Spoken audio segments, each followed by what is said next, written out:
নমস্কার, আমি জয়া। জয়ার এই ছোট্ট রান্নাঘরে সবাইকে স্বাগত জানাই। প্রতিদিনের মতো আজকে একটি মজার ইউনিক রেসিপি নিয়ে এসেছি। আজকে পাউরুটি দিয়ে ঝটপট আর সহজ একদম অল্প সময়েই একটি নাস্তা তৈরি করে দেখাবো। চলুন স্কিপ না করে পুরো রেসিপিটি দেখে নেবেন।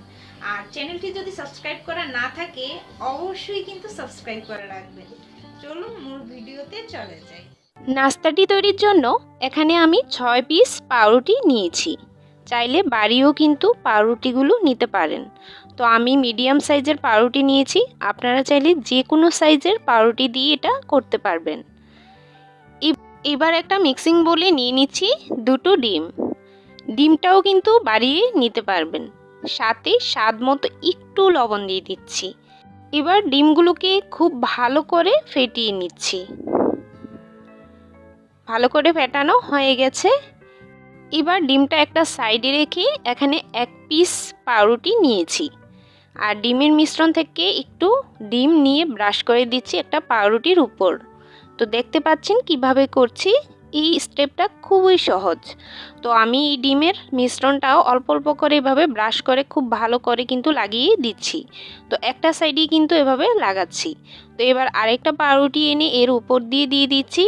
ঠিক একইভাবে আমি আবারও উপর দিয়ে এভাবে ডিম ব্রাশ করে করে প্রত্যেকটা পাউরুটি এর উপর দিয়ে দিব। শুধুমাত্র কিন্তু একটা সাইডই ডিমটা লাগাতে হবে। এইভাবে ডিম লাগাবো আর একটা একটা করে পাউরুটি এর উপর দিয়ে দিব। ঠিক একইভাবে সবগুলো পাউরুটি সাজিয়ে নিলাম। এরপর ডিম ব্রাশ করা হয়ে গেলে সবগুলো পাউরুটিকে একটু রেস্টে রেখে দিব। 2 থেকে 3 মিনিটের মতো রেস্টে রাখলেই হয়ে যাবে। তো ভালো করে ডিমটা ভিতরে প্রবেশ করবে। এদিকে আমি চলে যাচ্ছি রান্নার কাজে। এখানে একটা প্যান আগে থেকেই গরম করে নিয়েছি খুব ভালো করে।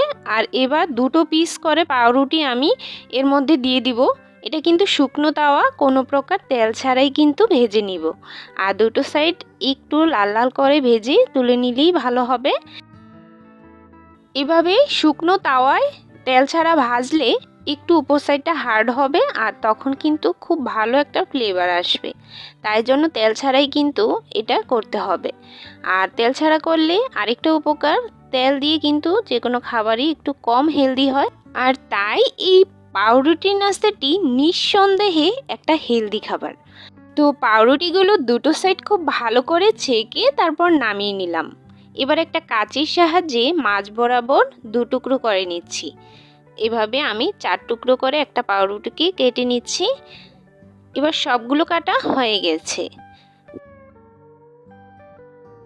এবার প্যানে আমি দিয়ে দিচ্ছি 2 কাপ পরিমাণ আগে থেকেই জাল করা দুধ।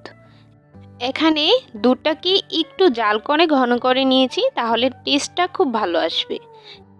এবার এর সাথে 2 টেবিল চামচ ভর্তি করে দিয়ে দিচ্ছি কর্নফ্লাওয়ার। এর বেশি কর্নফ্লাওয়ার এখানে দেওয়ার প্রয়োজন হবে না। তো আমি দেওয়ার সাথে সাথে খুব ভালো করে নিয়ে নিচ্ছি। আর এগুলো যখন দিবেন তখন কিন্তু চুলা আঁচটা অফ থাকবে। আর সবগুলো মিক্স করা হয়ে গেলে চুলা আঁচটা জ্বালিয়ে দিয়ে তারপর কিন্তু সবগুলো নেড়ে মিক্স করে জাল করে নিতে হবে। তো আমি এর সাথে কিন্তু হাফ কাপ পরিমাণ থেকে একটু কম হবে চিনি দিয়ে দিয়েছি। তো ভালো করে একটু জাল করতে করতে এই পর্যায়ে আমি নামিয়ে নিব। যখন একটু পাতলা থাকবে তখনই নামিয়ে নিতে হবে। আর বেশি ঘন অবস্থায় নামাতে গেলে পাউরুটির ভিতরে কিন্তু এই দুধটা প্রবেশ করবে না। তো একটু পাতলা থাকা অবস্থায় আমি নামিয়ে ভালো করে পাউরুটির সাথে মিক্স করে নিচ্ছি। আর ভালো করে সেট করে নেওয়ার পর আমি ঢেকে রাখবো ঠিক 1 ঘন্টার মতো। এবার এই ডেজার্টটা ঢেকে রাখার ঠিক আগে দিয়ে আমি উপর দিয়ে কিছুটা কিশমিশ ছড়িয়ে দিচ্ছি। এটা জাস্ট কিন্তু মুখের স্বাদের জন্য দেওয়া, কিংবা একটু সুন্দর দেখা যাবে সেজন্যই দিয়ে দিচ্ছি। চাইলে এটা দিতে পারেন, না চাইলে স্কিপ করতে পারেন। আর উপর দিয়ে কিছুটা চেরি ফল দিয়ে দিচ্ছি। এবার আমি এই ডেজার্টটাকে 1 ঘন্টার মতো রেস্টে রেখে দিব। তো 1 ঘন্টা পর আমি এটা নামিয়ে নিলাম। তো দেখতে পাচ্ছেন ডেজার্টটা কিন্তু কেটে দেখাচ্ছি কতটা সফট হয়েছে। আর এত মজার খেতে, বিশ্বাস করবেন না যদি না তৈরি করেন। অবশ্যই বাসায় এটা ট্রাই করবেন, তাহলেই বুঝতে পারবেন অনেক টেস্ট খেতে। রেসিপি ভালো লাগলে লাইক কমেন্ট করতে একদমই ভুলবেন না। আজকের মতো টাটা।